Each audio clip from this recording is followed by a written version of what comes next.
Frequency Podcast Network. Stories that matter, podcasts that resonate. The U.S. government is shut down. Operations on the federal side, south of the border, are largely stuck in a standstill, with many services suspended as Democrats and Republicans failed to reach an agreement to resolve a budget dispute. They had to come to a deal before October in order to fund government services for Americans for the year ahead, but that hasn't happened yet. And Vice President J.D. Vance placing the blame at the feet of his political opponents, the Democrats. For years, in Chuck Schumer's case for literally decades, we've heard them say, you don't shut the government down over policy disagreement. Okay, Republicans think this thing about healthcare, that thing about healthcare. Democrats think this thing about immigration, Republicans disagree. Whatever those disagreements are, you don't shut down the government over it. For the first time since the Democrats have been in politics, they're now saying that unless we get every policy item that we demand, we're going to shut down the people's government. They're trying to take a hostage, and we're not going to let them. So what exactly does a U.S. shutdown mean? How are Americans feeling the impact? How long could this last? And what challenges might it pose for Canadian travelers and businesses?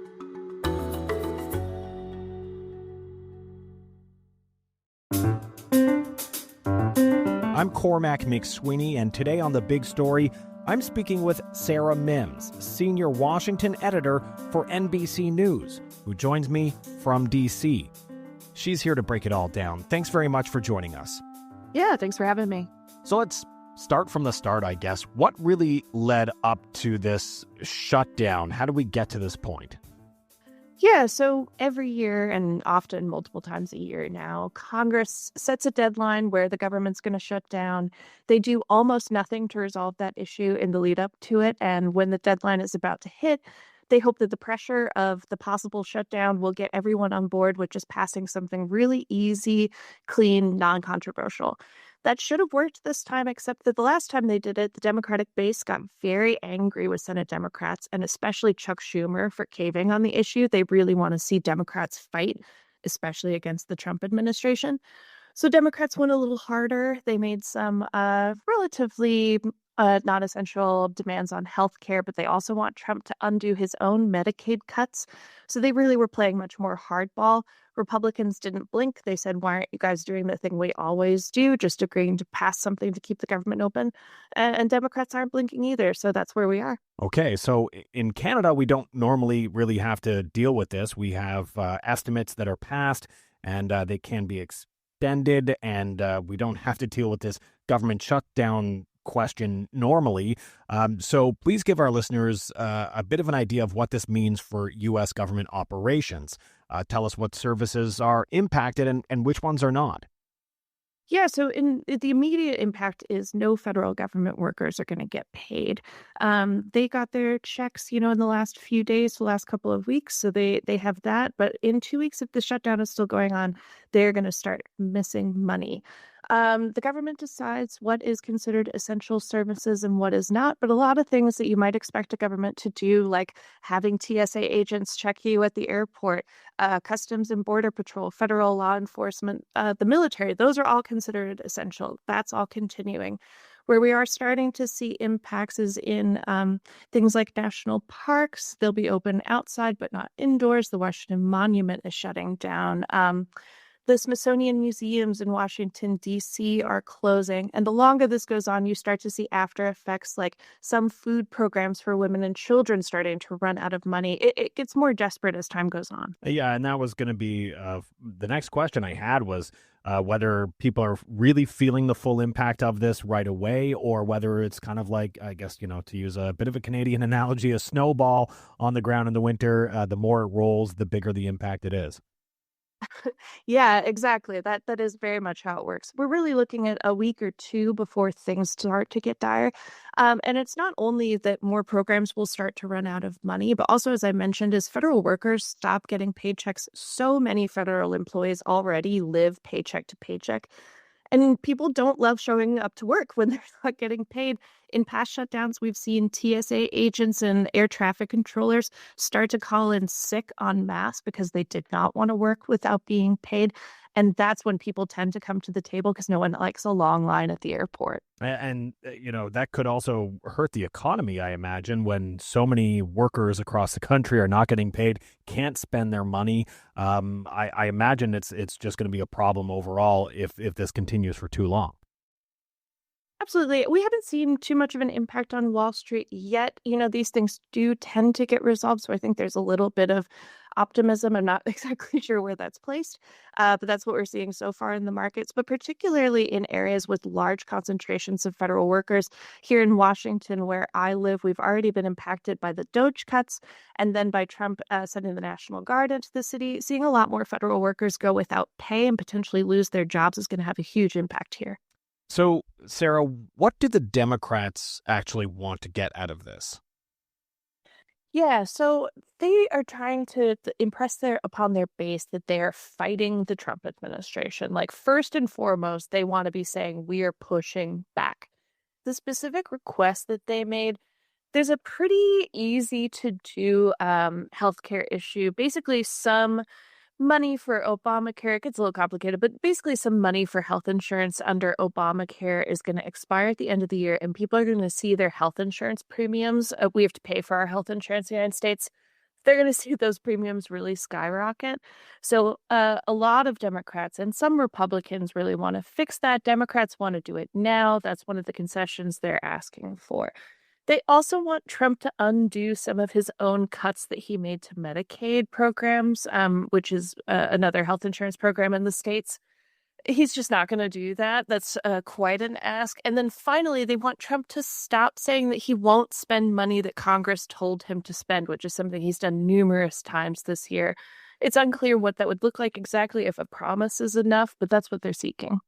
And the Democrats are also taking issue with the way the White House is framing all of this, because the Trump administration is claiming that all the Democrats want to do here is give free health care to illegal aliens. Is that even a part of their pitch?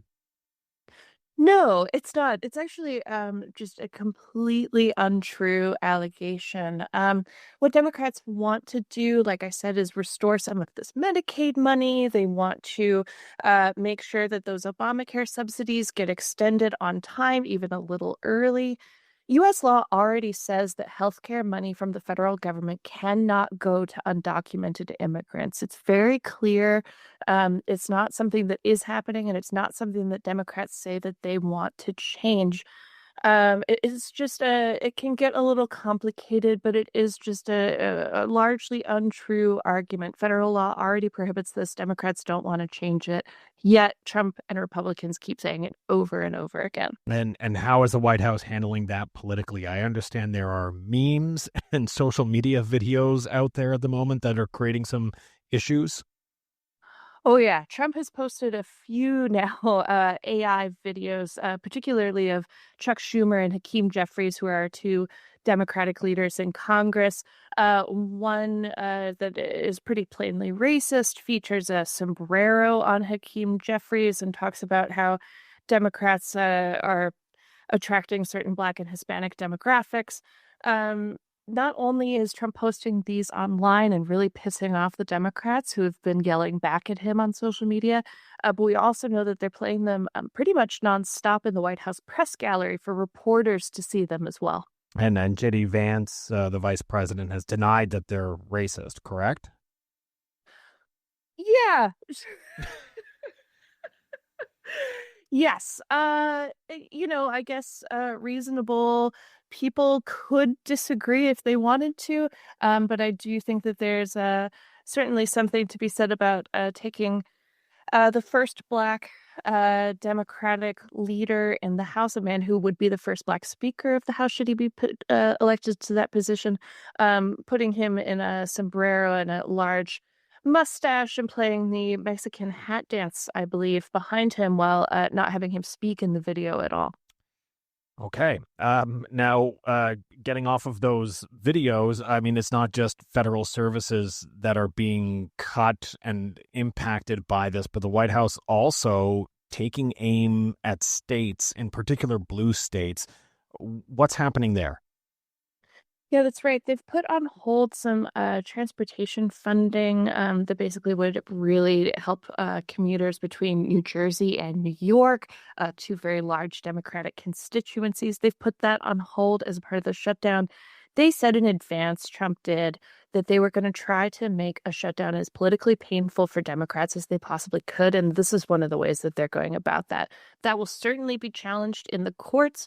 But the courts are very slow, and Trump can do a lot of this kind of stuff in the meantime. We'll have more on the big story in a moment with Sarah Mimms, senior Washington editor for NBC News.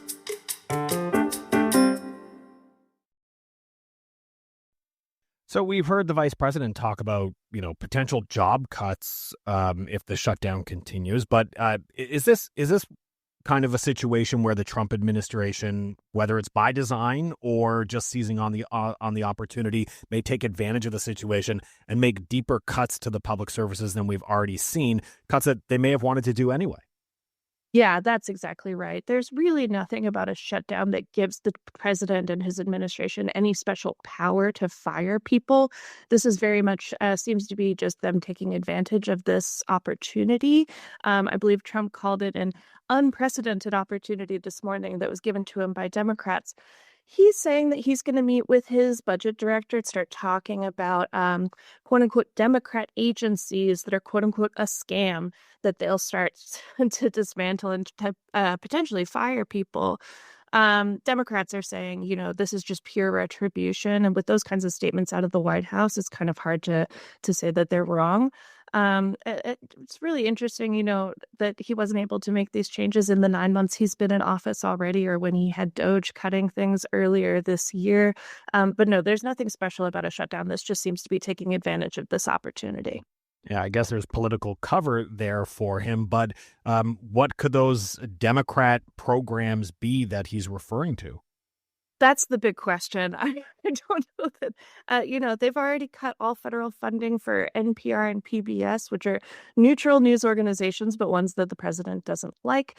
They have shut down the Consumer Financial Protection Bureau. I mean, they spent the beginning of this year trying to take aim at a lot of those parts of the government that Republicans didn't like. So it's unclear what's left.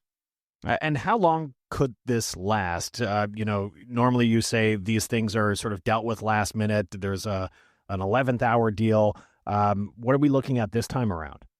It's really unclear. The parties are so far apart. Like I said, one of the demands that Democrats are making is for a relatively minor healthcare adjustment. Some subsidies for health insurance under Obamacare are expiring at the end of this year. Some Republicans even want to renew them. That seems like a very easy way to get out of this if Republicans were to say, yes, we will do this. But they are not saying that. They are saying, we want a clean bill. We can negotiate this once the government is open. So the question really is, will Democrats stand by that? And do some of their more moderate members, get nervous as a shutdown continues and agree to go along with Republicans to reopen the government and deal with Obamacare later? So, Sarah, we are a Canadian podcast, and the big question a lot of listeners have is, what does this mean to me? So let's get to that important part of this conversation. And maybe let's talk about tourism. Let's start there. Despite the anger over the trade war with the U.S., we still do have Canadians who head south of the border. If they do travel to the U.S., how might they be impacted, if at all? Yeah, well, if you're coming to Washington or Washington, D.C., or you're planning to visit a national park, some of our, federal monuments and things that you might be familiar with, like the Washington Monument, those things are closed. So you won't have that opportunity.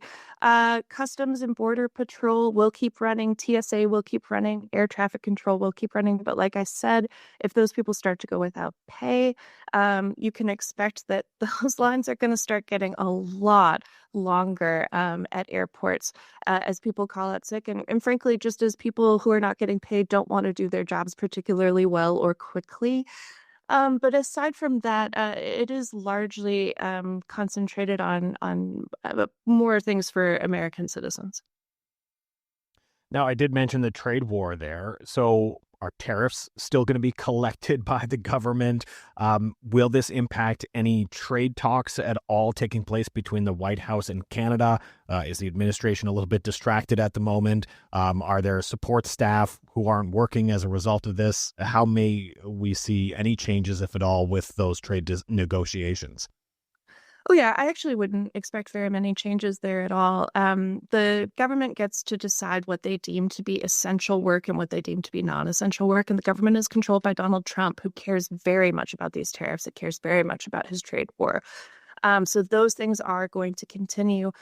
Politico had a good story this morning going through some of the agency contingency plans that does show they are keeping many more workers on those issues than they have in past shutdowns. So Trump is definitely saying, the trade war will continue while the government is shut down. Okay, so aside from the tariff trade war, what about a lot of Canadian businesses that have to deal with American regulators, with American departments in a bunch of different ways, from agriculture inspections to customs checks to financial transactions, health and safety approvals for products? Will any of that be impacted for businesses that do regular business with the U.S.? Yeah, a lot of it might. Some key stuff like food safety regulation is absolutely still going to continue. But in terms of new products needing to get approval through the FDA or other U.S. agencies, that's going to be put on hold. They will try to get through the backlog of things that are already on the table, but new products are going to have to wait until the government reopens. And for those things that are ongoing, you can expect everything to just be so much slower because these agencies are going to have far fewer people showing up to work and are really going to have to prioritize what they're doing every day. And I guess, another question is for Canadians, expats living in the U.S. There are plenty of them, especially a lot of what we call snowbirds, people who head down there and spend many months living in the U.S. Will they face possible issues that regular Americans may not? Yeah, I think for the most part, things should be just about the same for Canadians down here as well as American citizens. The one thing I will say is that immigration, those offices will remain open. They're actually funded through a completely different part of the government. They get funded largely through fees, so they won't be affected at all. Those lines will remain just as long as they were before. But if you're already in process of trying to get some kind of immigration status in the United States, that should continue as normal. Those looking to come here on a new work visa, some of that, like H-1Bs, have been shut down for the time being, so there are some issues there. But I think the only other difference really is just that you guys have a country to go back to where the government is up and running. Yes, we do indeed. Thanks so much, Sarah. Really appreciate you going over this, giving an explainer of what's going on in the States and telling us how it could impact Canadians. I appreciate it. Sure thing.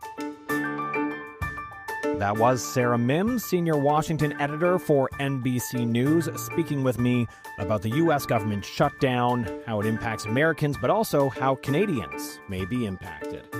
I'm Cormac Mac Sweeney, and that was The Big Story. You can send us your feedback on this episode or any other episode by emailing us at hello@thebigstorypodcast.ca or leave a voicemail at 416-935-5935. You can find us on the Seeker app or on all your favorite podcast players. Please rate, review, follow, and share. Thanks for listening.